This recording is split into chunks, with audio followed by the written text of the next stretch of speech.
Welcome back, everyone, to Hearthstone Global Games. I'm Raven, and joining me is Sottle, of course. We've got two more matches coming up for you to close out today. Day one of week two, and the match we've got next is going to be Slovakia versus South Korea. I'll let you talk a bit about this matchup because you know I'm a fan of South Korea and will probably be slightly biased. Well, I think that's a perfectly good reason for you to tell us all about South Korea. I think I picked, personally, Russia as my pick to win this tournament, which I don't think will be surprising to too many people. Bear in mind, we weren't allowed to pick our own country, of course, because that just makes us sound terrible. Right. You know, when you have, Inner, Pavel, Standardachi, all of those names on one team, of course, it's a reason to pick it, but maybe you picking South Korea as your pick would be a little more surprising to some people. So why don't you justify your selection, Raven? Yeah, well, one, look, it's very similar to Russia. Look at these names: Kranich, Handsome Guy, Flurry, and Dione.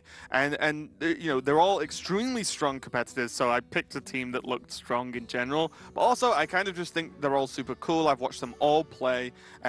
Pretty much all of them kind of bring their own style and their own deck choices. We saw Genzo last week from Handsome Guy in his deck as well, which I'm super happy about because I love that card more than life itself. But Slovakia also as well, again, this is one of the sort of David and Goliath matches to a certain extent. Sure. I know Slovakia does have some strong players that we're aware of course. They do. I think Ivan Flock being one of the big ones. But if Slovakia get a win versus Korea, Korea already have one win under their belt in their group, and it was a 3-1, I believe, off the top of my head. Was it 3-1 or 3-0?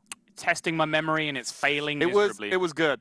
This is why I have 2 notebooks on the desk. My memory is appalling. But yeah, if they can beat down Korea, well, one, Korea is actually one of the stronger just overall teams in their group. And also it means that Korea doesn't start to run away, going like 2-0 up in the first 2 weeks of global games. Yeah, I mean, the way the groups work, top 3, I think, are going to go through. So one team running away with the group doesn't matter too much. You need to keep pace with the second and third teams. So there's that to an extent, but of course, you don't want one team to just be out of contention and there be one less spot to play for already by week 4 or so. We can see Slovakia and Korea there. Korea's still one place I would absolutely love to visit. I'm going to at some point when I can, but South Korea looks absolutely amazing. Love to go to Seoul. It's like the esports mecca of the world. So just for that one reason, I'd like to go. Never mind the many, many other reasons. They also have awesome food. Yes, they do, which is all the only other reason you need. But let's look at the teams and look at the lineups. If you're just joining us, to remind you, this is a best of 5 between the teams, with each player going against the player opposite them. So starting off with Ivan Flock and Kranich, they play a best of 1 with one of the 2 decks, one of the 2 classes, sorry, you can see, and then that continues until a team has scored 3 points in total, and then that team takes the series. If it goes to a 2-2 by the end of the first 4 games, and we see an ace match, which is going to be Nature Lord versus Flurry if it goes so far, and the ace player cannot pick the same deck they played with earlier on.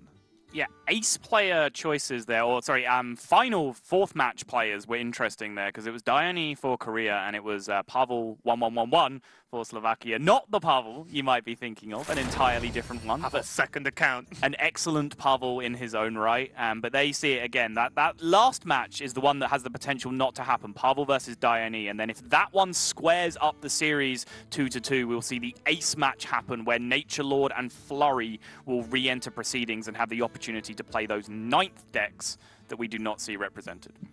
Yeah, I think actually the Nature Lord one might be slightly incorrect. It looks like the classes are either wrong or it's a different you're right. player. Yeah, you're right. So we'll get that double checked, but I think Nature Lord might be correct. It's just the classes are represented wrong. So it would be Warrior, Warlock, or well, it'd be 3 different classes actually because there's Mage twice on there for Richie as well. Oh no, it looks like it's Richie. It's either Richie that's in the ace match or it's going to be Nature Lord playing Warrior, Warlock, or Druid. Yeah, so we'll get that checked out and confirm that to you very shortly. But yeah, this lineup's looking great. I think this is a similar-ish order in which Korea sent the players out last time as well. So we'll start to see maybe some themes from these teams as they move on. And hopefully some memes.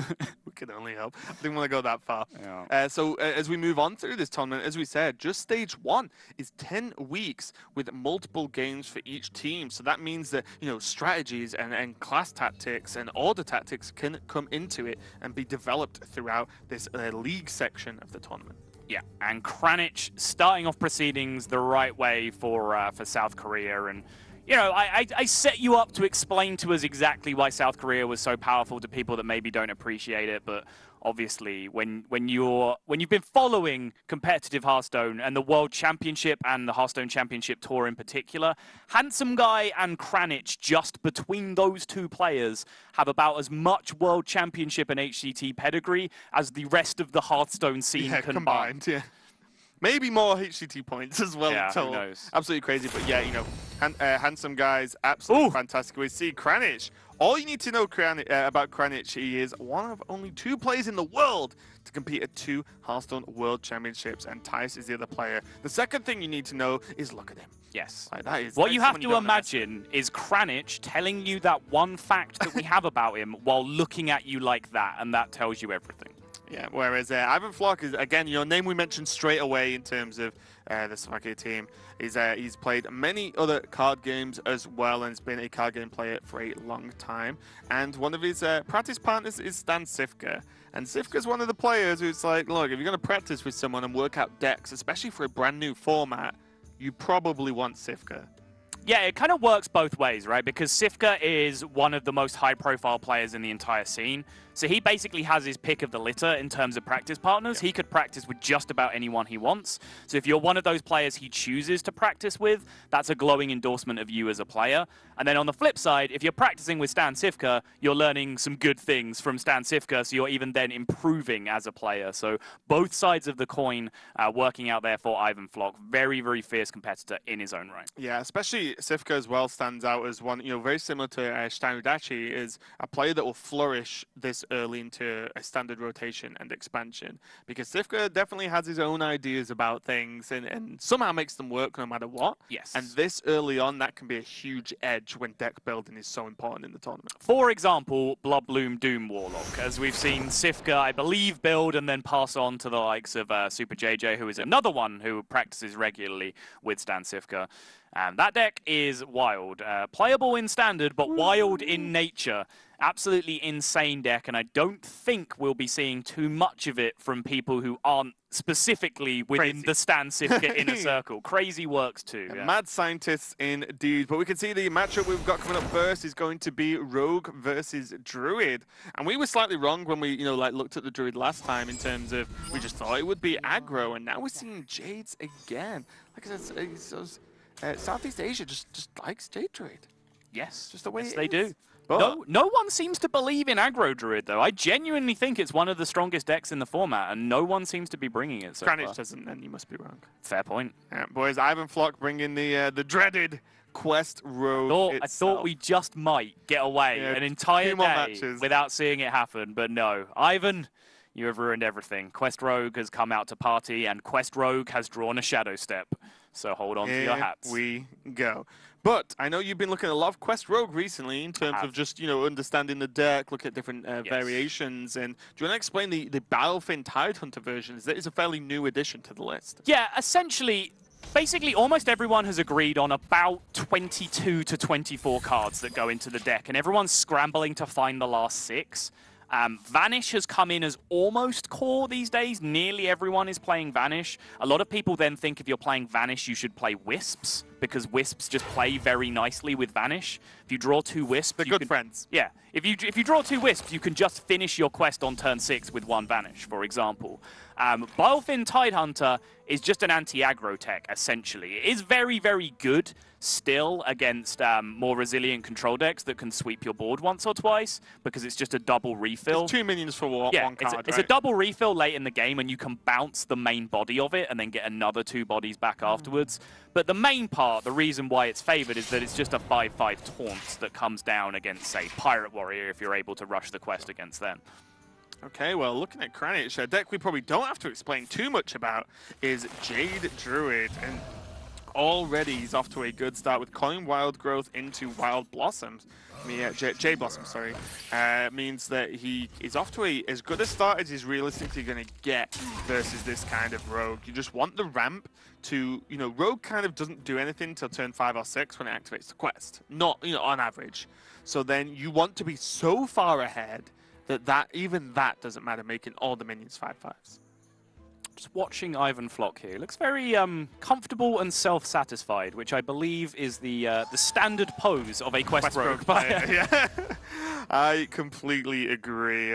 Smug, I think, is the word. Well, I didn't want to go that far because I'm sure he's a lovely guy. And I'm sure he is too. I don't want to characterize the guy purely through the fact that he's playing Quest Rogue right now. But, however, he is playing Quest Rogue. Okay, so Earthen Scales we've seen used to actually create more beneficial trades early game sometimes, as opposed to just getting a gigantic amount of armor for 1 mana. And that's something we might see soon as well, because there's a flip side here, whereas you could potentially use it to trade off minions on the board and make the quest not as good early on, or later on it could actually just make you survive versus the quest, because you suddenly gain... What's really funny as well, I was about to say, like, about the rogue quest, I don't normally do it in points of damage, it's how many hits I can take. Yes. So it's correct. like you can soak up like 2 hits from rogue. Right. You know? That's actually the maths of when you're trying to defend it, is that you look for what Strife Crow calls breakpoints, and I really like that phrase, where you know, your health is only relevant most of the time if it's in increments of 5, 10, 15, 20, or 1 above that because they can dagger you as well. You know, if you're at 17 or 18, you might as well be 1 or 2 lower. It doesn't really make a big difference because it's chunks of 5 that hit you. So that is actually a very real thing when you're defending against this deck. It's a very real thing that you try to set up with your dagger charges as the attacker when you're playing the Quest Rogue. You want to use your dagger charges to push them into those 5 damage chunk ranges, but you also want to have dagger up as much as possible because South Sea Deckhand, one of your biggest charge effects, is conditional on you having a dagger equipped. Yeah. So it's going to be Aya for Kranich now, which is going to put a lot of power onto the board and also help with this Jade cycling. It might even get to the point where, you know, Kranich actually just goes too fast for the Quest Rogue here and too big. So with Swipe and Wrath, it means you can deal with a lot of the minions on the board going forward as well. So we do see that there's, because of the 2 Ignis Elementals, that there's 4 Flame Elementals just going to be available on demand. Vanish is huge. You were saying that Vanish is fantastic with Wits because you can just make the quest happen. You know what Vanish is good against as well? Just other people's decks, because they they do not appreciate playing their high-cost cards again and then refilling their own hand, right? Rogue doesn't care because all the cards are low cost. Yes. The small downside, or slightly medium-sized downside of doing it against Jade Druid is that you ramp their Jades for them. They don't have to draw more Jade cards to get there. So Ivan Flock can, if he wants here, deal with the Jade Spirit first. I like this. Now he can Shadow Step one of these and prep the Vanish if he wants to, although it looks like he's going to do that on a following turn. And yeah, he's... wait, what's he do? Did he go for the prep here? Why is he going for the prep now? Prepping the quest. He's just going to prep the quest right now and get the 5/5. Fair enough. Yep. Interesting. And you know what? You know, interesting is the correct word. Although the way we talk about Quest Rogue seems very, very dumb to a certain extent, there are certain things, like this, for example, like, is that correct versus doing the Vanish next turn and then building into it like that? Right. You want to prep it out now? You know, there are points in the deck that aren't as straightforward as they seem. Yes. So doing it the other way, you give your opponent the chance to reload anyway. You could have killed the Jade Spirit before you vanished, so that wouldn't have been the cheap option. But you would have given them Aya back, which would have summoned a 4/4 and death rattled into a 5/5 at that point, I think, if I'm keeping track correctly. So you could have set yourself up to quest with tempo the next turn. All your opponent gets to do in the meantime is drop Aya alongside a 4/4. So you're actually kind of right back in the same position. It's actually pretty similar scenarios either way as to which way around you do it. And the benefit here as well is if Ivan Flock can actually clear off these Jade Spirits, then banishing the actual Jades isn't too bad, because their mana is equal to their attack, which means that they can they're actually going to be very, very slow to play onto the board. And Earthen Scales looks like it's coming down now to create a 6/6 and gain 6 armor. Interesting. Well, 6/6 is a nice size to have, is all I'm going to say about that. 5/5. Right, there's no dagger up right now as well, and in turns like this, these are the really crucial turns for Quest Rogue.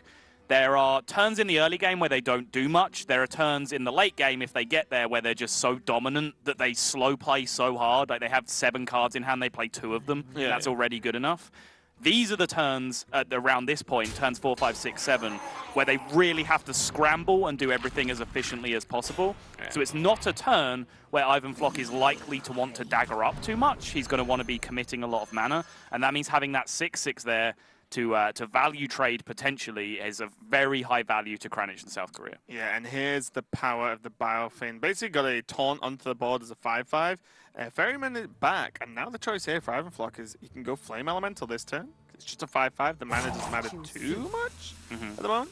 It doesn't mean he can't vanish and play the Flame Elemental next turn, which might be the plan. But also, he could have actually just played the Biofin and guaranteed another Ferryman next turn if he held onto it. Right. I like going over, just pushing as hard as you can here. You know, the concern for Ivan Flock was that he has another Ferryman in hand, so he doesn't want to expose that Biofin to the risk of it getting traded out on the board, because that's about his only good Ferryman target available right now. The rest just don't really represent any value to bounce. Yeah. So he was thinking about whether he should hold it back and then play it again and bounce it again on the next turn. Kranich has a Starfire in his Jade Druid. Sorry. Random aside. But yeah, in the end, he just decided that, hey, I've got 2 5/5 taunts in the way. There's a good chance it lives anyway. And actually, Jade Druid is probably the one and only deck that I can't just play for time against. Because actually, once your minions are 5/5s, you can actually outlast pretty much every other deck in the game. Not Jade Druid, though. So this draw's going to be pretty important here. It's going to be a Brew Master, which means, you know, Ivanflock can actually just completely regenerate the board here. Yeah. You can play all the attacks in, dagger off the 6/1, and then go into Brewmaster, replay, and then still have the Ferryman next turn as well. Yep. Okay, he's going to do the Ferryman this. Oh. Okay. Oh, he's going to play them both. Okay, sure. I know he's going to hold on to one. Yeah, you generally want to play the Ferryman first because it requires a... what's he going to bounce now? Oh, he's not going to play it. Interesting. He's going to hold it back. So yeah, in normally this world, you want to play the Ferryman because it requires a combo, whereas Brewmaster just always works. Yeah, I completely agree with the line that you went down there, but, you know, Ivan Flock decided that these 4 5/5s were just good enough, and he's going to keep the guaranteed bounce of Biofin and Gadgetzan Ferryman in his hand for next turn. If that's the case, the fact Gadgetzan Ferryman needs a combo doesn't matter, because he's going to combo it every time anyway. Yeah. Okay, well, Starfire is going to be played to remove one of these 5/5s. Jade Behemoth creates a 6/6, which means he can kill one more, but is it enough? There is just Vanish. Primordial Drake can help, but doesn't... Oh, Primordial Drake into Swipe actually helps out quite a lot in the following turns. If you don't die in the meantime, it really depends how much power your opponent's able to develop that, you know, doesn't die to the Primordial Drake, because, you know, it tanks 2 attacks from Quest Rogue despite having 8 health. But just trading out the Jade Behemoth here, it's a little bit awkward because he has not hit a single charge minion from his deck yet, nor has he hit Glacial Shards, which are also almost equally as important in these kind of late game situations where you're trying to get that final dominance over the board. So he's not... I'm not going to feel too sorry for him because he drew... Playing Quest Rogue? Well, that, and because he drew an incredibly powerful opening that completed the quest incredibly quickly. Not only that, he could have completed it in multiple ways very early. That's how flexible his draw was. He had the Igneous, he drew 3 bounces, and he drew the Prep Vanish as well. So he could have completed his quest in a wide variety of different methods. But since then, he's actually been a little bit unlucky in terms of the minions that he's drawn. Yeah. Although, this is a big ask for Kranich here to try and win this game at this point. This is a very, very tough. With now 5 minions, that's 25 damage represented on board. 1 is cleared off by the Jade, but, you know, there's just options. The Biofin is still not dead because it's back in hand again, just generating these additional taunt tokens as 5/5s. It seems kind of powerful. I'm getting convinced by this Biofin list. Oh, I say not even particularly the list, just the card. I really like Biofin. I'm not 100% sold on Wisps. I've definitely had it bail me out of a couple of situations where the quest was too slow. Because, you know, I've had to force myself to play this deck to be able to cast it. I don't enjoy it too much, but it's looking like one of the most powerful decks in the format. So Need to get the job done somehow. But yeah, I really have enjoyed the Balefin Tidehunter. I think it's an excellent inclusion in the deck. Yeah, and we see that Kranich had to skip the Jade Idol that turn to go away from the break point, as you said, as he would have took guaranteed 6 damage. But with the final charge minion coming down the board, Patches coming out on turn 9, something we don't really see too often, the game is going to end, and Kranich is going to lose to Ivan Flock's Quest Rogue. And that was not normally as fast as Quest Rogues go normally, but that is just the display in power of that deck when you have bounces available. I think, to be fair, when you watch good players play the deck, it does actually operate quite slowly, perhaps more slowly than you might expect it to. Obviously, you know, early on, people were playing it on ladder, and they either high-rolled and hit the quest on turn 4, turn 5, and won, or they didn't and they lost. Now, through the addition of cards like Vanish and some of these other more stable minions, people are figuring out that even on a lot of your low roll draws, you can take it slowly and still eventually grind your opponent out and outvalue them. And that wasn't really a demonstration from Ivan Flock, because he did have the early quest. But Kranich as well had a pretty strong early Jade start. So the mid-game board states were quite evenly matched. The difference is that Rogue just keeps on playing 5/5s and keeps on recycling 5/5s into more 5/5s. So much value in that deck when they get there. Yeah, that Balefin just putting in the work was actually kind of incredible. But we are, you know, setting up for the next game now. It's going to be Nature Lord with Warrior being played against Handsome Guy's Priest. Handsome Guy had the option to play Shaman and didn't, and Nature Lord could have played his Warlock but didn't as well. It doesn't look like Richie is the ace player, by the way, so we got that updated, so thank you guys for that. And Handsome Guy with this Priest, I mean, look, he strikes me as the type who play that weird Priest list, the Lyra version. I keep talking about this because I want to see it actually win a game. You actually just don't understand the deck, do you? No, honestly, and this is like, I won't admit this about many things. I genuinely don't get it. So I want someone to teach me. It's great. Someone's listening. Handsome Guy, if you're listening, which, well, it's delayed, so he won't listen anyway. But, you know, someone teach me this list, please, because I don't understand what's supposed to happen, apart from just hoping Lyra gives you the spells you actually want in your deck. Just get on the old Tic Tac phone. He'll sort it out for you. Yeah. Actually saw Tic Tac. Who's it? Insomnia. That's true, he was. Didn't he make grand finals or top Second 4? place against Green Sheet. There you go. But more about this tournament and about these players. Handsome Guy almost needs no introduction at this point. Just basically the highest performing player in Korea. He's got approximately 1 billion HCT points. So, yeah, there you go. That's all you need to know. Yes, and I agree with the 4th fact, which is that the first 3 facts are incredibly impressive. Handsome Guy has one of the most glowing resumes in all of Hearthstone. Nature Lord is going to have to stack up his achievements against that, and unsurprisingly comes a little bit short, but still regular player in Open Cups, local tournaments in Slovakia. A bit of a music aficionado as well. Clarinet in the Slovakian National Orchestra is a very impressive feat in its own right. Yeah, and he likes haluski, which is a variety of thick, soft noodles or dumplings. I mean, sounds all right. This is what I missed. You know what we should have had? And this is just a missed opportunity mainly for us. Every single country we should have had a dish to try. I would have loved that. What bothers me a little is that everyone talks about their favorite food, and yet we're casting this tournament without breaks and no times to eat in the middle. So all these delicious sounding things come up, make me hungry, but I just have to sustain myself on the power of Hearthstone, which is, after all, the best food of all. Exactly. And we see Team Korea there getting ready with 3 of the other players. Kranich was on his own, on comms, of course, but physically on his own in his place, I guess. Whereas Flurry, Dione, we saw Dione and Handsome Guy play together last week. Okay. Yeah, they were in the same place. I think the South Korea game was one of the ones I missed while I was bedridden, so, yeah. Lazy, I call it. I was actually dying. Objectively dying. Of laziness. But now it looks like Flurry's joined them for the match as well, so they're all going to be hanging out. They're good friends. Whereas it looks like the Slovakia team is actually more spread out, maybe. But then no doubt on comms anyway. I think it's always been the case for every game we've seen today, where one team's done together and one's apart, which is kind of interesting. Again, it's completely up to the players. They can choose to travel and play together in person if they'd like to do that. We've seen that particularly from the people surrounding Life Coach. Life Coach's friends and core practice group have generally all played from Life Coach's house. That's Team Austria and Team Germany so far. We've seen it from a number of other countries as well. But of course, you know, There are small benefits, but it's not a significant benefit, and it's a ton of hassle to coordinate 4 people from different corners of the country potentially to come together and be in the same place. I'll be honest, if we were in Team UK, I would not go down to your house to play. Just saying.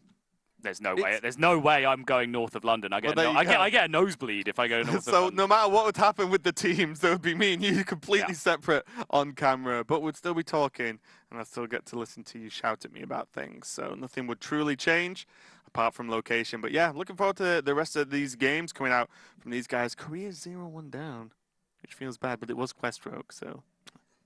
You just kind of want to give that one to them. Questroke is going to pick up a win. I guess that's fair. But Priest versus Warrior coming up here is going to be polarized more by what the Warrior deck is than by what the Priest is.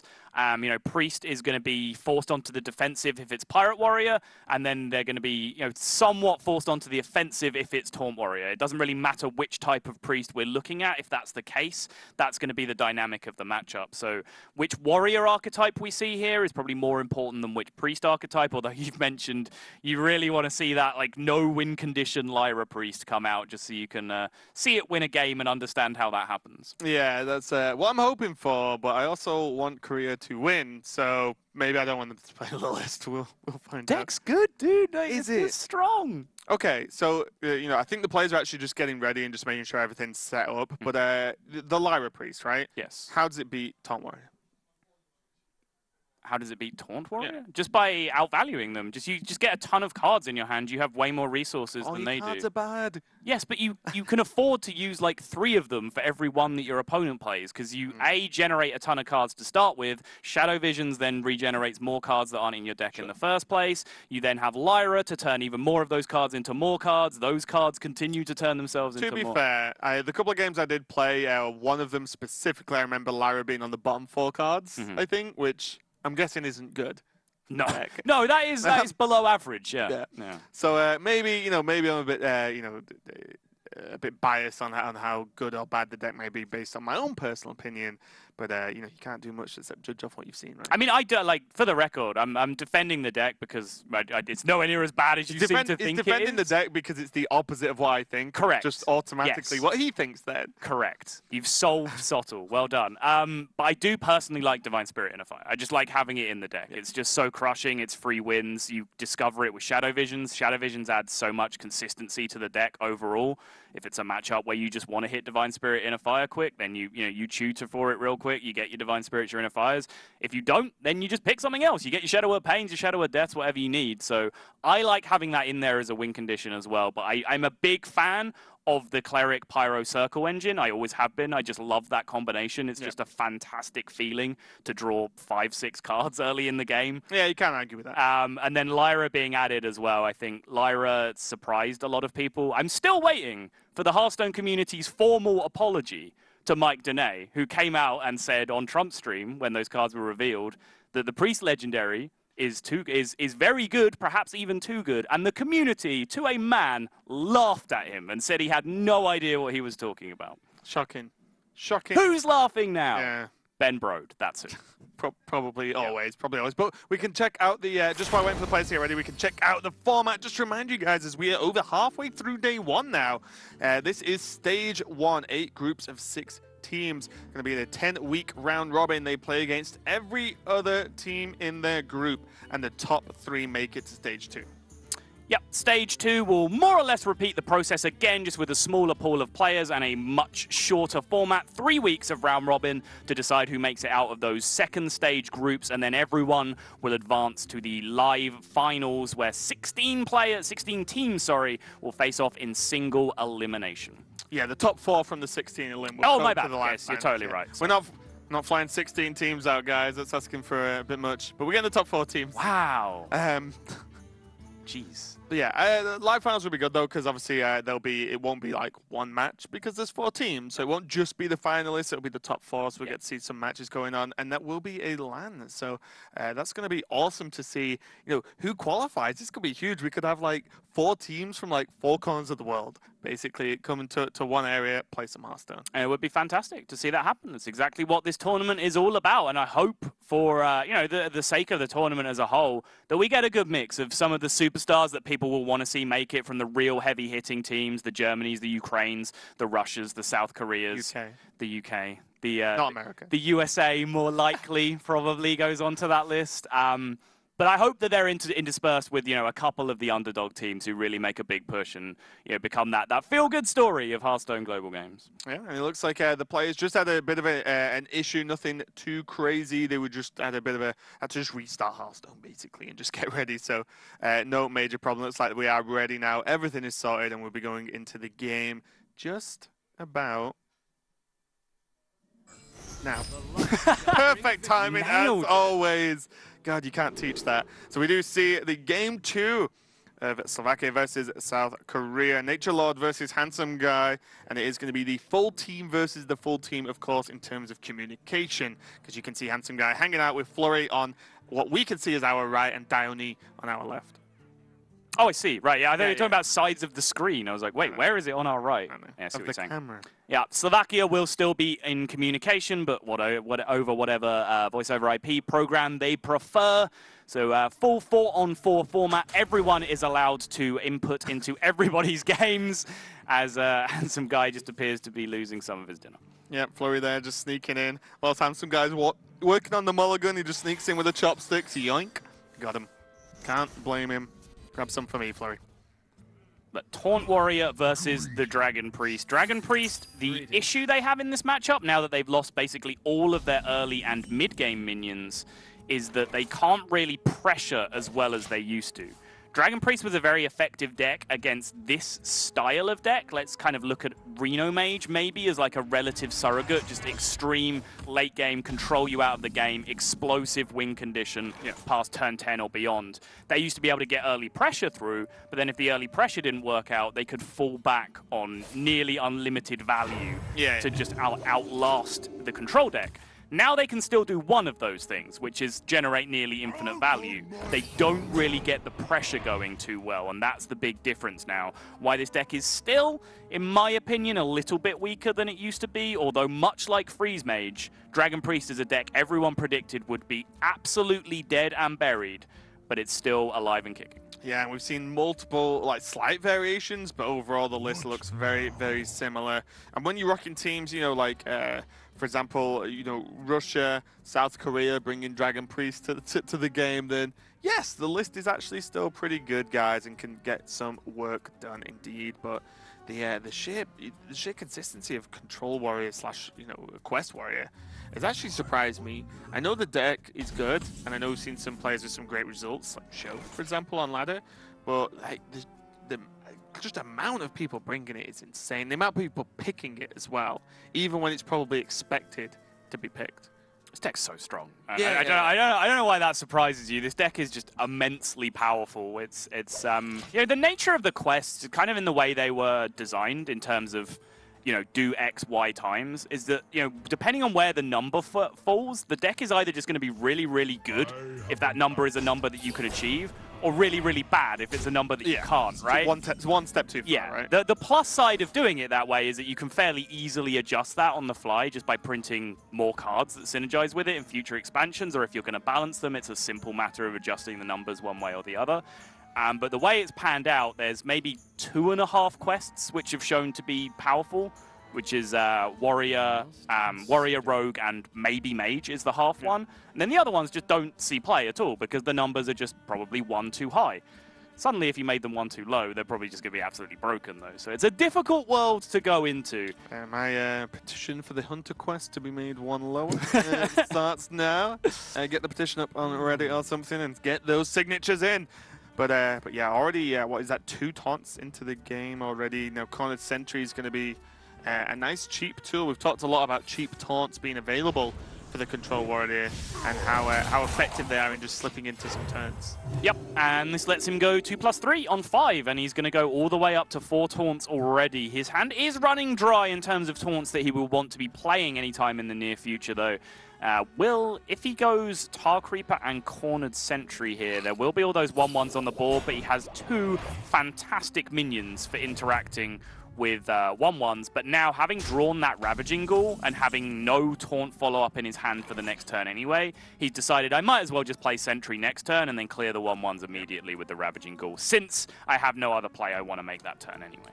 Yeah, and also the extra damage onto the taunts doesn't change really anything against Dragon Priest, at least. If it was the sort of Spell Priest, then suddenly Organized Circle does something. But generally, it's just Dragonfire Potion and a Holy Nova in the deck, so be too bad. At least the Trailblazer, one of my favorite cards from the new expansion, being played now. It's kind of just a good card. Card's just sweet. It's such a cool idea. It's such an exciting animation. It's, you know, it's just so well done in terms of, hey, what do people really like about Hearthstone? They like the feeling of opening packs and seeing what's inside them. Well, now we've put packs inside your Hearthstone so you can pack while you Hearthstone. Packception, I love it.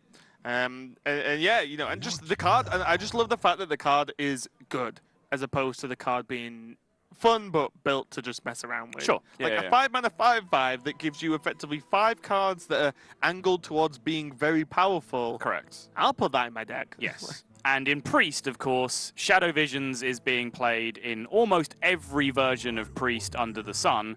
And once you have the pack in your deck, you're suddenly in a world where you can Shadow Visions an extra copy of the pack, and that's where the infinite value train really starts to go absolutely wild. That's something I've not managed to do myself yet. But you need to set that up, dude. I've not played a lot of Priest. Okay. I played some Dragon Priest, but I don't think at the time the list was running Elise.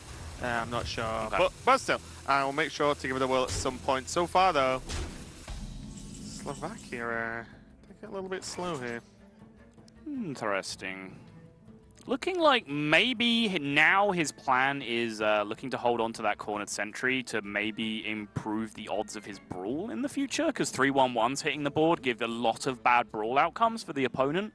But this is now a real slow play from Nature Lord, and it's allowing Handsome Guy to really fully swing this board state back with a Bookworm here, for example, just taking care of that Tar Creeper. But your Shadower Pain style effects, the Pains and Bookworms, are so high value in this matchup. There's Ali Armorsmith, there's Direhorn Hatchling, there's Bloodhoof Brave. Basically, every taunt they play up until Primordial Drake just gets sniped by a Pain effect. Yeah, I actually would have no problem here just seeing the Draconid Operative come down, maybe even with the powered shield on the Elise, and just trade into the Tar, or, you know, all the other Tar on the board as well, because like, why not, right? You don't need to kill the Tar right now, and also if the minion's a bit low on health, then fine, it might get cleared up by Sleep with the Fishes that we can see on screen now, but is it that much of a big deal? Probably not, in my opinion.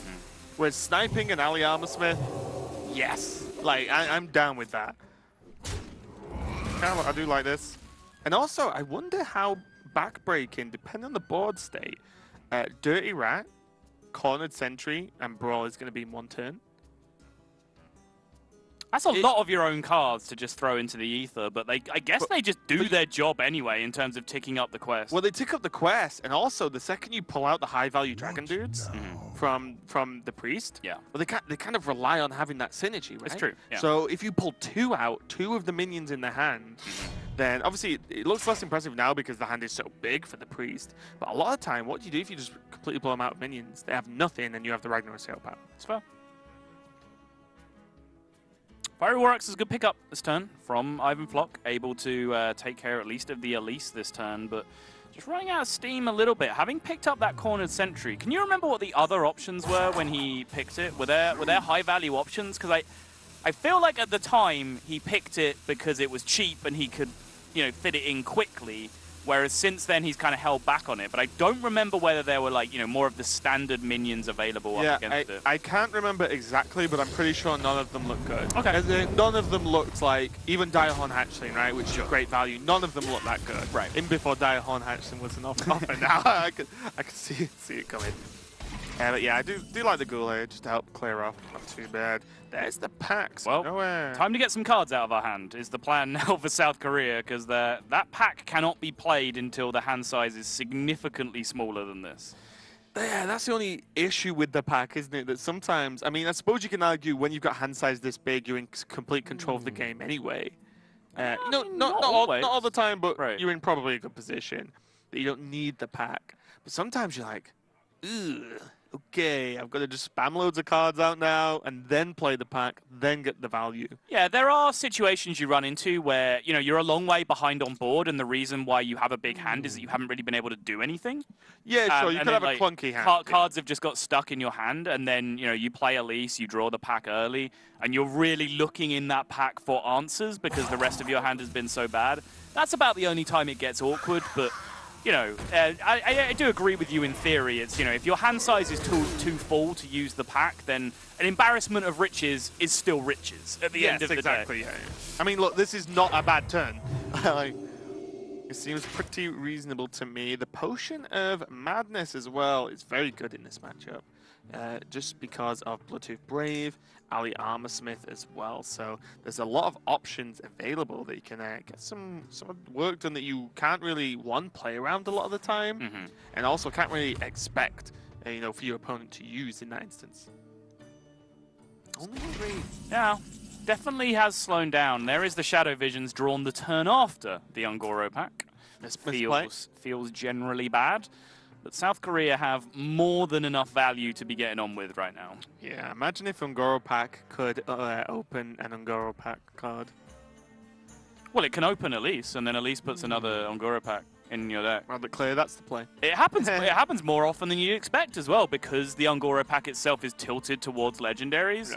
Yeah. Actually, legendaries in Ungoro, the number is quite low because it was tilted away from neutral legendaries and get quests towards class legendaries. So yeah, and it takes quests out of the equation. So the number of total legendaries that you can get offered is actually fairly low. So Elise happens fairly often. You actually get to go infinite with it on quite a few occasions. Yeah, I've had King Mosh quite often as well, which is actually okay if you don't have to put it in your deck. Pyro Coin King Mosh. Get him. Yes. Yeah. That's so sick.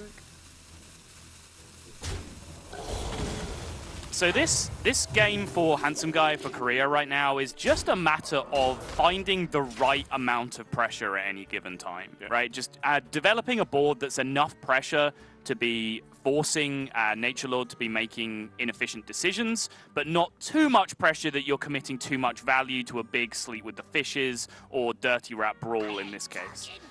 So this could be huge. It is the operative that gets pulled, and you see the reaction from the Korean players there. Handsome Guy laughed it off, but Dione did not seem too happy about it coming out. Yeah, it looks like this is going to be the turn. Was the plan. Suddenly, it's actually, although the minions are in favor of Korea in terms of volume, the actual favorable outcomes are in Slovakia's favor here. Yes, the 2 minions on their side plus the 3 1/1s against. So there's 5 favorable outcomes for Nature Lord and 4 for Handsome Guy. So yeah, it's actually a very sensible long-term planning play from Nature Lord in the end.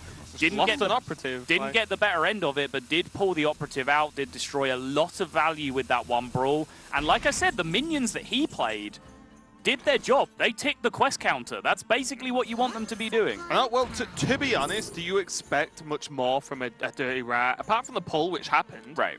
As a taunt minion, do you expect that much from Dirty Rat and Sentry? Like, effectively 2 Dirty Rats? Not a lot. South Korea, though, and Handsome Guy, they do have the ability to keep the Dragon Train rolling because there are 2 Nether Spites available. One obviously just played for the Twilight Drake, which then it's going to be played. Okay. Just needs to be careful that you can actually play the Nether Spite with the Bookworm in hand to keep it live, because he will need to snipe a taunt at some point, I imagine. Sure. He has so much mana now that the turn when he is doing that, he can just play the Nether Spire Historian in the same turn if he needs to. That's what I mean, yeah, exactly. You just need to like keep an eye on that interaction, because if you just throw them away, like this turn played Nether Spite and then played the Drake. If you do that again, then suddenly your Bookworm's not live. Sure. Second brawl, though. Well, it would be, right? You'd play Nether Spite, it would discover a dragon, put it back in your hand, and then you'd Bookworm and it would still be live.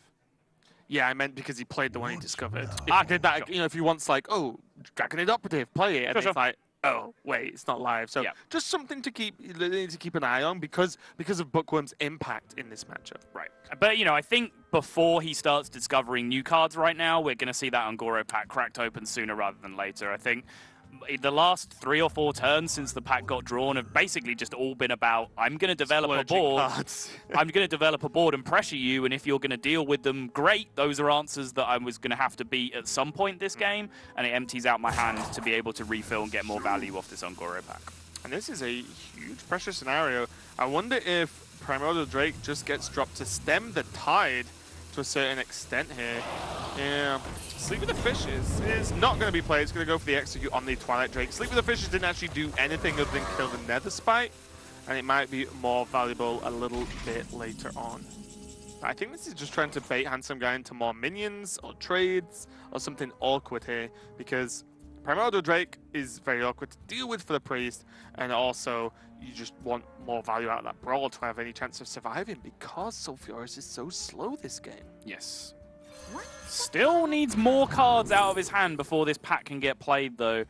Alexstrasza, Twilight Drake, Scaled Nightmare. Saw an Execute get used. One Brawl has been used as well. Maybe Scaled Nightmare is just the hero we need, or is that insane? I was just wondering if Alexstrasza is... He's on 27. You just get him. That's a good point. It's an 8-8. If it gets brawled, well, anything gets brawled. Doesn't matter, right? Yeah. It's still an 8-8. Is Scaled Nightmare ever going to get to an 8-8? Takes 2 turns, right? Mm-hmm. Alexstrasza just does nearly 15 damage at this point. Like, I'm okay with that, because it's not like, you know, we've discussed earlier. Taunt Warrior, although depending on the build, you don't have a way to gain armor. So with the control of the board already, I would have liked to have seen it, but this does have the benefit of being able to play it this turn. Yes, I think, 9 mana on Alexstrasza for an 8-8 is a little bit of a steep cost to pay when your hand is as packed full of value as South Korea's is right now. It doesn't look like it, but Shadow Visions is a very high value card overall. Ungoro pack eventually is going to be cracked into some high value cards as well. And I just feel like Scaled Nightmare is exactly the kind of weird threat that can give Taunt Warrior problems when you've seen things like Execute being used already, because... You have no, you're not supposed to deal with one extra minion, right? Especially one that big. Right, and the reason I liked it here is that it's just a renewable source of clearing the Taunt minions over and over again, right? You can just trade into the low attack, high health Taunt minion that gets played, heal it back up. Yeah. Do the same thing next turn. Eventually, if it's not answered, you're going to get into the position where it's just lethal, which, of course, Slovakia will have answers to that potentially, because they're not far away from that Sulfuris, so that will be a clean target for the 2-8 if they get that to line up particularly well. But all of that is fairly irrelevant in this position, since there is a second Brawl and a second Execute in hand for Nature Lord already, which is exactly the scenario that Handsome Guy would have been looking to avoid, having seen one of those cards be played each already. Already, this Ungoro pack is going to have to carry to a certain extent in this game, although the Brawl is available. Looks like the weapon's going to be used here. Hold on to the Execute, but yeah, to a certain extent, Shadow Visions is nice. But what's in the deck to Shadow Visions now?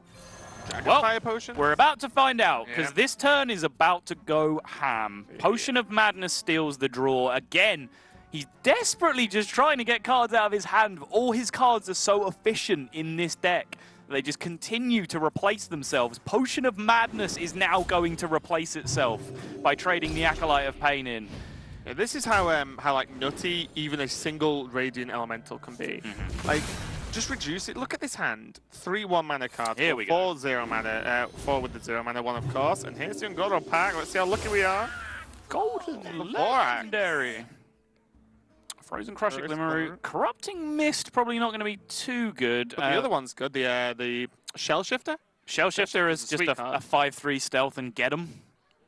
Yeah, I'm okay with it. I like it. I know I started trying it out in... Even Frozen Crusher's okay. I mean, Frozen Crusher's just an 8/8, yeah. Yeah, who cares if it freezes itself? Right.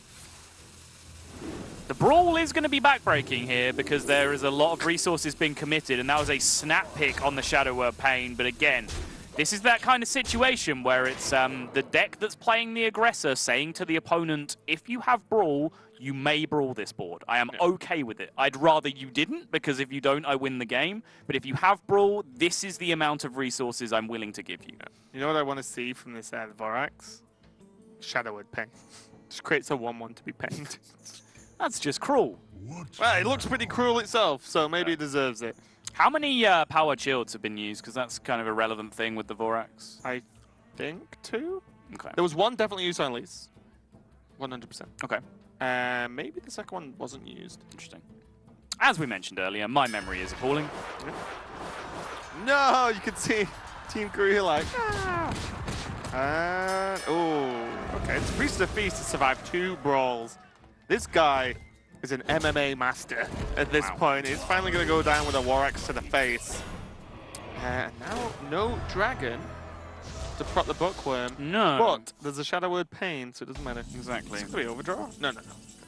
Yeah, we talked about the scenario, and he did end up with it in the end. Yeah, it could have been really awkward, The right? Bookworm being stuck in hand, but the Shadow Word Pain pickup, I think that's why you saw it as such a snap pick. A, he was roping at the time where he had to pick it, but B, he just wanted to have that clean answer while his Bookworm was not active. And there is still plenty of power left to be generated from Handsome Guy here. But now, this is almost his last push now, in terms of these cards that are in his hand, plus the next 1 or 2 that he draws over the few turns that he has, are going to have to get him there. And it's a pretty ragtag collection of dudes that are going to have to make it happen. When you're relying on the Vorax and Shell Shifter to make it happen. Ah, the old Vorax and Shell Shifter push. Yeah. I know it well. Yeah, this is kind of scary, to be honest, because, you know, as you said, if this is cleared up one more time, I guess he didn't want to be probably exposed to Sleep with the Fishes. I wanted to see 5-3 stealth and get him, but he went 3-5 in the end. what else has he got left to proc the Sleep with the Fishes, though? It's a good question. He's only used 1 ghoul, right? Would have had a second ghoul at least. And we haven't seen Whirlwind. Not everyone is running Whirlwind at this point. But the Whirlwind would be an option as well. Makes the 3-8 with the Talon Priest. If he was going to buff its health, then I would have liked to see the 5-3. Why would he hero power first? Was that really needed? Because now he can't play Armor Smith. He just wants to game the 2, man. Just hanging on in there. He would gain more from Armor Smith, though, right? He just saw a pain. He did. He knows that there is a never-ending supply of answers to Ali Armorsmith in this deck from Priest, though. There are so many of them, so maybe... I just feel like you're taking the damage anyway, right? Yeah. I think, you know, questionable plays from both sides. We can definitely talk about the fact this is a 3-5 or a 3-8 and not a 5-6, as it would be the other way around, and the fact that Ali Armorsmith is going to remain in hand now for Nature Lord. Both of those questionable from each side. Very interesting. See how it plays out, though. Dragonfire Potion not going to do too much. Yeah, Handsome Guy, and here's the Curious Glimmer. And the options are... Spoilers, it's not the minion with Taunt. Nice, Brass Knuckles. They're really thinking about this one. Deep in the tank. Does my Control Warrior player play Execute in his deck? Thinking. Yeah, it's literally one answer, right? Okay, all right, we got that. That card genuinely confused me, because I thought it just offered 3 cards, and it chose one that was in the deck, and you had to pick the right one. You know what I mean? Like, there could have been 2 cards in the deck, but that was choosing one. So I have no idea what you're saying. Okay, maybe even I don't. So say, for example, the Corner Sentry was in the deck. It picked Execute as the winning card. Oh, no. And then there may have been a multiple one. I was like, oh, that can get really hard. I was like, oh, wait. No, it can't. No, it can't. Never mind. I've not seen anyone fail at Glimmer Root yet. I have. Only for the first 2 days. I saw a few people fail against me as I was building stuff, and I saw a few people fail on streams as well. Bookworm is going to snipe that Ali Armorsmith in the end, but the 1-turn delay is exactly what meant that Ali Armorsmith got sniped, because that dragon on the far right of the hand only just been drawn to activate the Bookworm. Yeah, and Primordial Drake feels kind of weird here. It does proc Sleep with the Fishes, but then that's another turn that doesn't mean a hero power here. Got the Drake. Got the Bookworm, sorry. Dione, clearly the most emotional member of the Korean team, reacting quite vociferously to every single action from Slovakia. You Corruption, right? Corrupting Mist is going to get some work done. I don't mind it. Yeah, well, I mean, why not? I mean, Corrupting Mist and then play Drake. Corrupting Mist and play Drake. You could just Drake Execute, I guess. You lose 4 health on your Drake. That way you could just Drake Execute and have a 4-8 anyway, right? Sure. Yeah. Corrupting Mist is a weird card. I thought it was going to be a little bit stronger than it was when I first saw it revealed. I think more to the point is like Control Warlock itself. Just yeah, I was just about strong. to say, like, late game Warlocks, well, Warlock in general, actually. Have we seen, like, anyone play Warlock this? I think we've seen Zoo. We saw Zoo last week, I think. I was going to to say today. Yeah, no, we haven't no, sorry, we saw Zoo last week. Sure. But, like, no one really just plays Warlock at the moment, right. Which is crazy. Because Warlock's just so atypically a strong class due to the hero power. But yeah, not seeing many Warlock players. We've seen the Blood Doom list, of course. But what if? Hold on, bear with me here a second. Okay. You heal up your 3-1 back to a 3-3. You Primordial Drake, and you pass, and then you execute the already injured 4/6 with tempo next turn. Yeah, seems okay, I guess. I got there, just like 2 seconds to split spare. second. 2 seconds. Oh, we Alright, playing nice. around Slam. Oh, unlucky. I like this play a lot, as evidenced by the fact that I also just about saw it. I think that was a very, very complicated turn with a lot of plays that were kind of just seemed like they were the play, but when you really dug down into it, you can kind of find the hidden line, if you like, which is setting up this weird kind of board state. Yeah, I think some of the hardest plays to work out are the plays where there's tons of average plays. Yes, You know, right, there's not like exactly. tons of good plays, Yeah, and there's yeah. not tons of bad plays. It's just all these plays are like math, and you've got to try and work out which one's the least average, I guess. Sleep with the Fish is going to help make this a 50-50 on the minion. There is just no reload in hand now for Handsome Guy and Korea. There's the power word shield that we were talking about, but the Vorax has already been committed. Corrupting Mist Face. I like it. Just play it. I've not seen what it looks like. It's pretty cool. I like it. Is it mist? That's corrupting. Nailed it. Does purple mist just come on the board? I'm guessing by the artwork. Something like that, yeah. Okay, well, a big hero power pass. Both players not looking too great, but when Team Slovakia have the hero power of Die Insect, they're feeling pretty good about life. And there's just, like, Korea just can't stop this if they're not going to draw minions. They had such a minion-heavy opening hand. They just can't get a minion to play. Unfortunately, you know, Handsome Guy doesn't have a hero power that heals for 8. You have to shield this and then paint it, right, as opposed to Dragonfire Potion, because you just need to draw some minions over the next turn or two. How many minions are even left? I don't know. I mean, that will be the question that South it's- Korea knows the answer to a little bit better than I do as to whether that's correct or not. But I feel like this thing has to get shielded unless you are A, very, very low on minions, or B, extremely close to fatigue. And just looking at the deck size, it doesn't look like they're extremely close to fatigue. Yeah, I think powered shield needs to happen. You cannot just pass when your opponent's dealing 6 to you every turn, guaranteed. Yes. But net 6 to you every turn. Yes, right? that's 6 plus the minus 8 minus the hero power, should I say? So yeah, 6 total. It's hovering over that powered shield. I mean, you just cannot keep up, right? So it's the only play here to try and draw into something. Hey! Creeper of his own. My thanks. Well, it's not going to be too thankful now with a Shadow Word Pain flying in. All right, so South Korea have Slovakia back on an 8-turn clock. Nailed it. Unfortunately, there's no world where that gets there because they can't take the hero power missing their 3/5 8 times. They just want to survive it. Yeah, there you go. That makes it all a formality anyway, and now Ali Armorsmith is going to come out for, I mean, you call it the punish for using the Shadow Word Pain, but I think that is just the correct play. They do have Corrupting Mist to fall back on, but Ali Armorsmith will get to attack at least once and give Nature Lord at least a little bit of security. Yeah, I'm surprised they're even Corrupting Mist in this. I thought they would just Dragonfire execute Radiant. That's not bad. I mean, just stops you taking 8 to the face, right? It's very difficult. I actually don't know what minions are left. Right. Unless they're running like Ysera, as like super late game. Mm-hmm. I just don't know if they have anything good enough to even win. I actually don't. It's a very good We've question. seen double operatives. We've seen double operatives, unless one was discovered off a Historian, was it? No, he picked Twilight Drake and The Scaled Nightmare. Yes, Scaled right. Nightmare, So we've seen both operatives. We've seen at least one Priest of the Feast. Did we see a second Priest of the Feast? Yeah, there was 2 on board during the brawl. That's right, there was. Yeah, so That's what I mean. I don't know what he has left. He's used the pack. We haven't seen Lyra yet. If Lyra isn't always included in Dragon Priest. Lyra Corrupting Mist. It's sometimes shoehorned in there, but I mean, maybe that's just a hope and dream that he has left. Pick up a couple of Mind Blasts off Lyra and get him. So, okay. I was going to say, if he holds the Radiant, then we can get a good nod that Lyra is available.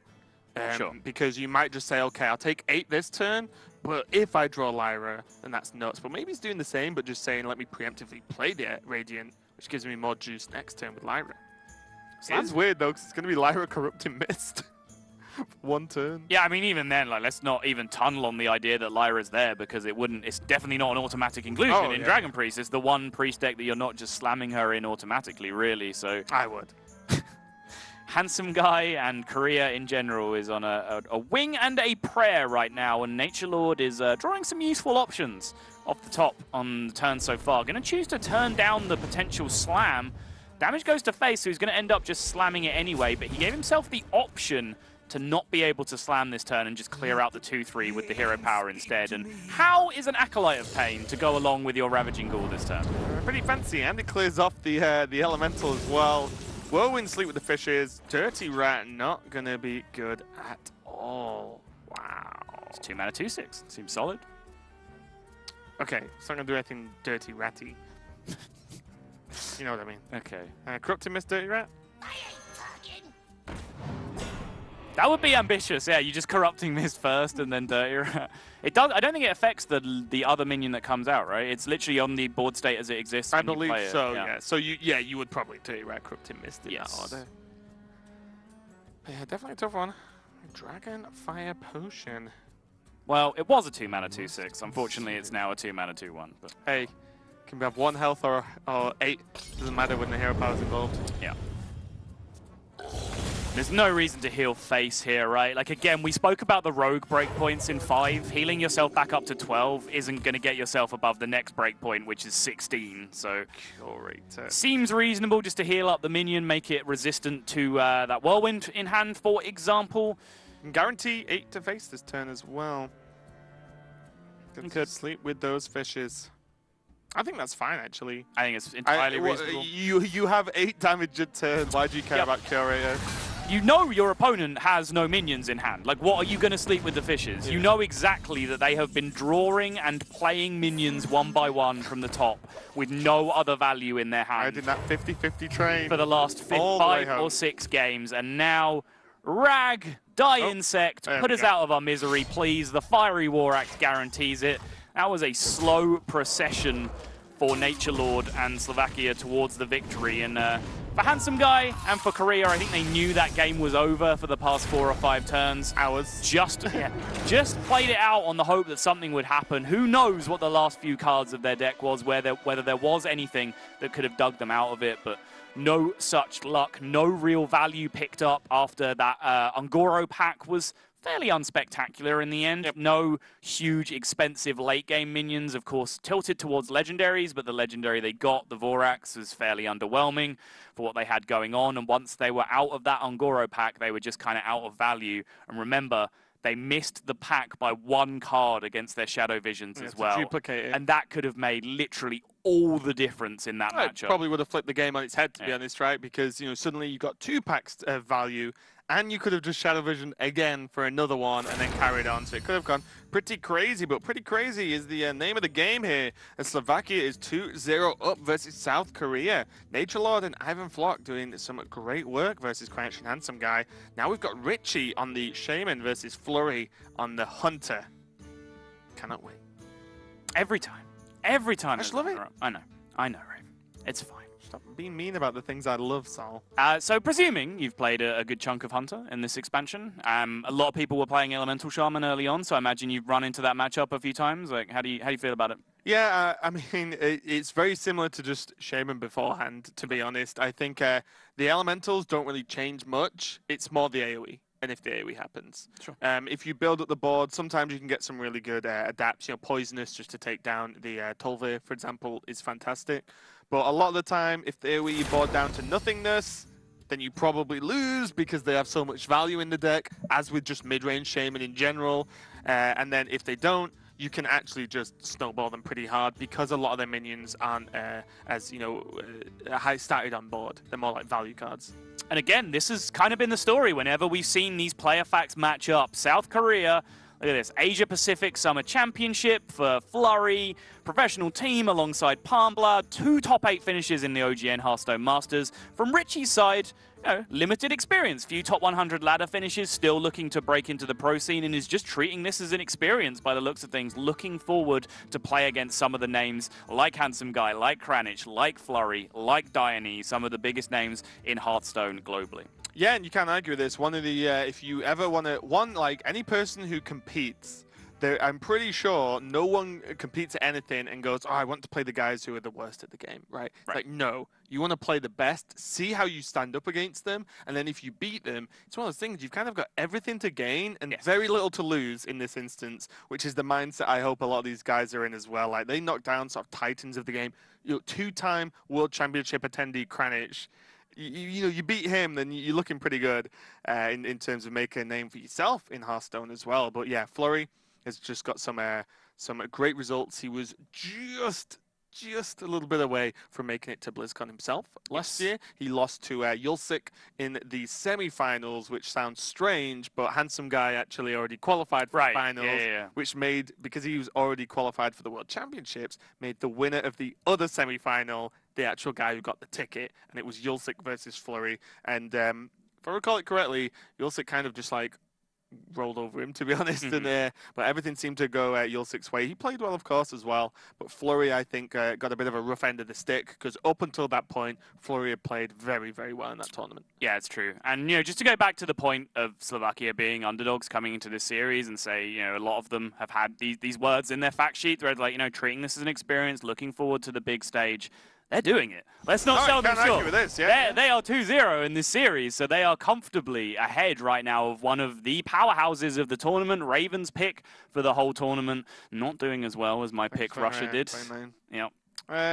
They did in the week 1. Okay. All right. Let's wait for week 2, Russia. Oh, whenever they play. But yeah, no, I cannot argue with it at all. And again, I kind of want to emphasize that although we're saying that underdogs due to just lack of experience or performance base in the Hearthstone majors and things like that, HCT, big majors, this has no impact on how good they are at the game. Sure. You can't win a tournament you don't go to, right? There you go. You can't lose a tournament. Oh, sorry, yeah. But you know what I mean, right? If you don't get the opportunity to go to these tournaments, well, you can't sort of prove how good you are to a certain extent. Whereas in global games, like we said, Slovakia performing very, very well. And if they take down Korea, then that's a huge sort of a step up for those guys in terms of saying, yeah, well, actually, we're really good. It's just no one's seen us be this good. So look forward to it. Yeah, absolutely. But back to the matchup at hand, we're going to have Shaman up against Hunter. I do believe there are just 1 or 2 technical difficulties, I believe, with one of the players' webcams has just decided to conveniently not function at the worst possible time. But Shaman versus Hunter, assuming it's the Elemental Shaman, I agree with the assessment. I think the AoE is key, but I think Shaman also has a curve that can keep up with Hunter in good worlds. They can't really keep up with a blowout Razormaw, but they can keep up with, like, normal things happening. Yeah, it's why I mentioned the adapt. Like, sometimes you can just adapt and snipe the big guy, and then you're like, now I'm ahead for the rest of the game. But looking at this opening hand, it looks like a fairly standard Hunter list from Flurry, and a almost PogChamp face from Sottle here as he looked at this Shaman list. Glacial Shard, Flame Tongue Tome, and Bloodlust. What is this telling us? It's telling us that this is likely the deck based on the token list that our good friend and Hearthstone Championship Tour former competitor and now production assistant, I believe is his title, something along those lines, for the Hearthstone Championship Tour. Abar posted very early that he was doing well in High Legend with, which is a kind of token-based Shaman. It's using the Primal Fin totem without any Murloc synergy, just to generate 1/1s and flood the board. It's using patches off South Sea Deckhand just to summon tokens onto the board, that kind of thing. And then that Bloodlust that gets played, no, I take it all back.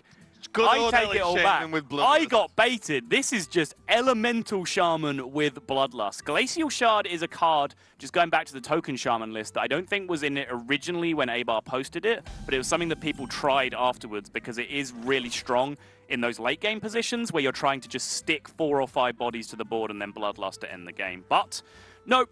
I got massively debated, and it is just going to be good old Elemental Shaman, but with that surprise twist of a Bloodlust in there. Yeah, so the only relevant thing in that opening statement was how cool Abar is, which is very much completely okay. That is a lesson that you should all take away from this. Yeah, Abar is awesome, but moving on to this game with a good, strong opening here for Flurry, as you mentioned earlier when we talk about Hunter. You want that hard opening as Hunter, right? You want your 1-drops into 2-drops into potential 3-drops. Or into multiple 1-drops. And that means you can actually get ahead on board and try and stay ahead, which pretty much is the trick in this matchup. Yep, and Razormaw is one of the very best cards in the game when it comes to, as you said, get ahead and stay ahead. That is basically what this card does in a nutshell. One of the most powerful cards in the entire expansion, for sure, no doubt in my mind. Crafted these in golden the other day. 1, golden animation looks sick. 2, good card. He looks like he's about to Shinku Adoken someone, is what he looks like.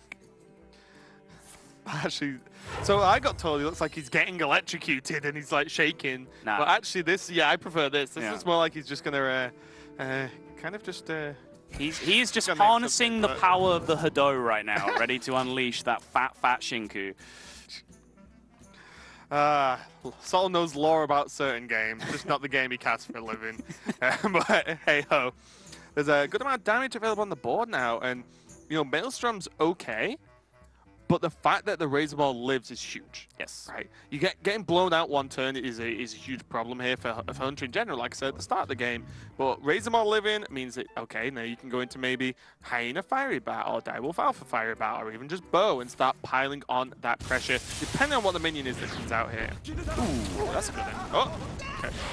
Bit of a tit for tat going on there. Is there a world in which you never bow this, right? I actually just like, oh, okay. I think they've been a bit quick with the bow there. You looking at Bat Hyena trade or Just Bat Hyena go? Bat Hyena go face? Yeah, get him. Okay, realistically, Flame Tongue you lose the Hyena too, of course, so that's fine. But look, I like going face. Okay, so but yeah, the bow is an interesting one because it never feels good to put a bow into a 1-1, but it does, you know, develop a stronger tempo turn going forward anyway, and it leaves the Razormaw alive. But I mean, it just sets up a great Houndmaster, right? In theory, is I think the thinking behind the play from Flurry is that you are protecting this minion on board, so you can just snowball even harder with Houndmaster in the future. And even if you don't get good Hyena value immediately here, you've got those Unleash in your deck, as we see have just been drawn to get value with them at some point anyway. yeah, I was going to say, the Hyena play kind of depends on what's available in hand and what's in your deck as well, because I've actually seen some lists that have Hyena and no Unleash. Ooh, how much forward planning is this from South Korea? Because they know the discount elemental got played early on, which means they have just given the perfect on-curve Fire Ellie over to Slovakia here. Did that just leave their minds? Are they just so used to playing around Fire Elemental on 6 that they forgot it was a possibility on 5? Maybe, but that was actually just a good turn. The second there isn't Fire Elemental, you might just win. That's fair. Do you know what I mean? Like, that turn was kind of insane. Especially with Houndmaster or Unleash the following turn. Yeah. Like, you could just win off the back of that if they don't have exactly Fire Elemental when they use the Elemental. Because it's only procs the ones that are in your hand, right? So there's a lot of what-ifs in that scenario. It's and true. To go off the back of a Hyena sticking to the board, that would have been massive. I guess the alternative play as well was Houndmaster and Trade, which would have just left a 4-3 and nothing else on the board, which is even worse against Fire Elemental, because you don't even get to keep the Direwolf in that scenario. So I don't even think there was a realistic alternative. But hey, the hits keep on coming. Fire Elemental number 2 joins the party. Savannah Highmane can, in theory, challenge this board. But in theory is not where Hearthstone is played. Hearthstone is played on a beautiful game board where your opponent has the card Hex every single time. Yeah, now there's 2.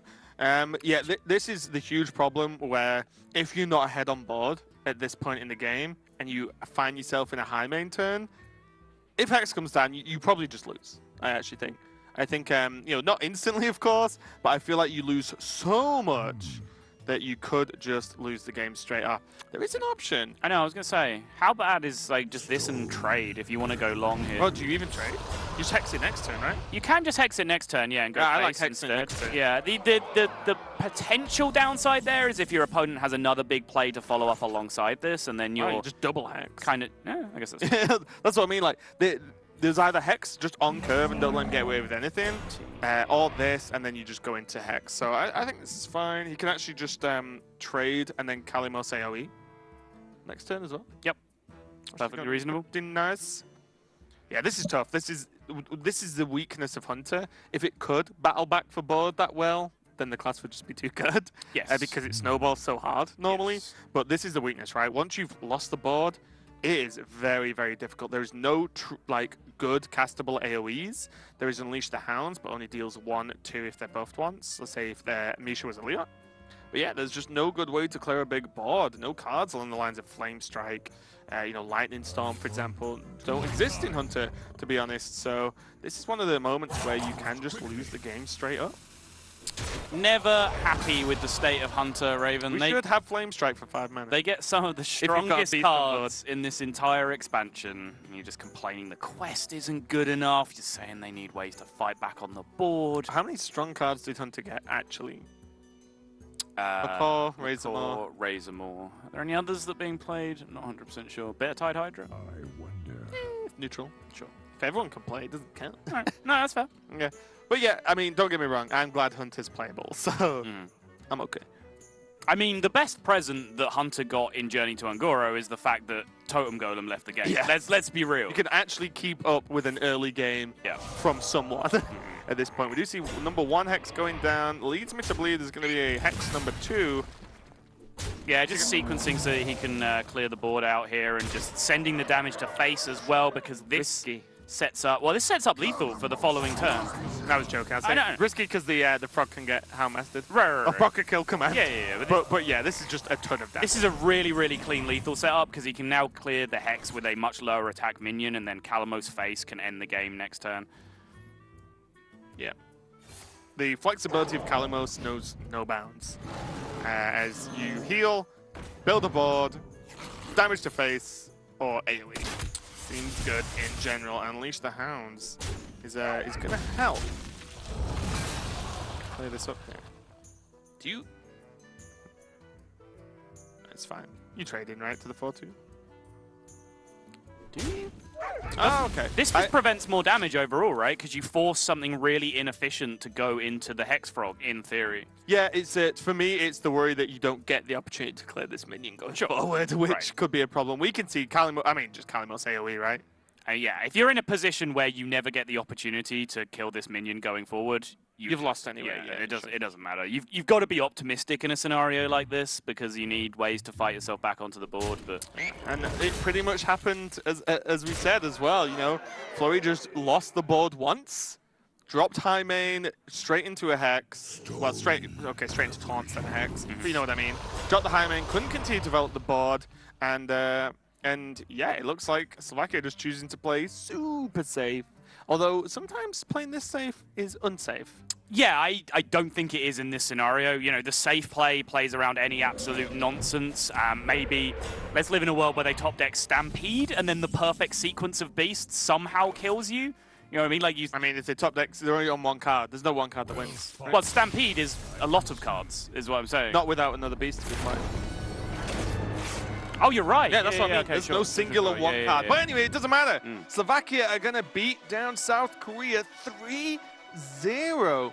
Absolutely incredible performance. Even though, you know, I'll be honest, I was rooting for South Korea, of course, but I cannot argue with this. This has been great from those guys and a huge boost in confidence. This was Slovakia's first match of Hearthstone Global Games. What a one to start off on. A really, really clean performance. Some of their deck choices and their tech cards may be a little bit interesting to me, but their play seemed very, very clean. Very clean indeed. I think Nature Lord in particular. I mean, we can't really give individual players credit because they're all communicating for each game anyway. But Nature Lord in particular, that Control Warrior game, the Quest Warrior game, the long-term plan of setting up that big brawl didn't work out for him with the Dirty Rat and the Cornered Sentry. He didn't get rewarded for it, but it was a fantastic long-term piece of planning that did eventually lead to him outvaluing the game. So I think they've shown some real flashes of the strength of the Hearthstone scene there in general, and I'm looking forward now to seeing more of them throughout the rest of the event. Yeah, and we saw even that worst-case scenario with that brawl. He got rid of a Draconid Operative, which... Again, the value was where Handsome Guy was struggling in the late game, so that could have changed everything. But yeah, I think we might be able to check out the group and how it looks now, especially that Korea has played 2 matches. But yeah, an absolutely incredible performance from Slovakia. I'm same with you, very impressed. And whenever I see players that I'm not used to seeing perform extremely well, then I'm like, okay, I want to see more. Let's see what you've got next time, because You know, they could 3-0 this and then potentially lose the rest of their games. Right. Or they could stomp their group, which will be awesome. So they're currently at the top with a 3-0 game record, 1-0 themselves. South Korea, the only team in this group, have played 2 matches so far, 1-1 at 3-4.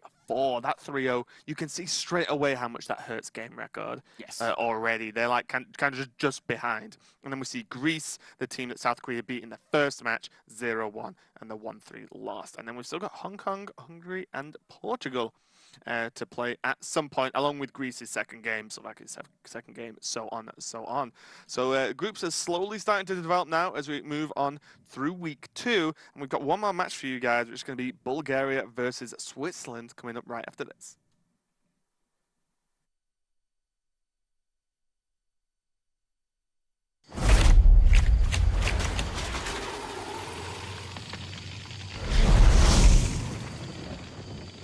We're almost there. Quiet down, everyone. This is not like any of our previous expeditions. This will be far more ambitious. We're stepping into a land of primordial wonder. Infused with astonishing elemental energies. The plant life here holds very unusual properties. So don't touch anything. And while you may be excited to see the local fauna, you might want to make sure they don't see you. Because their powers of adaptation are devastating.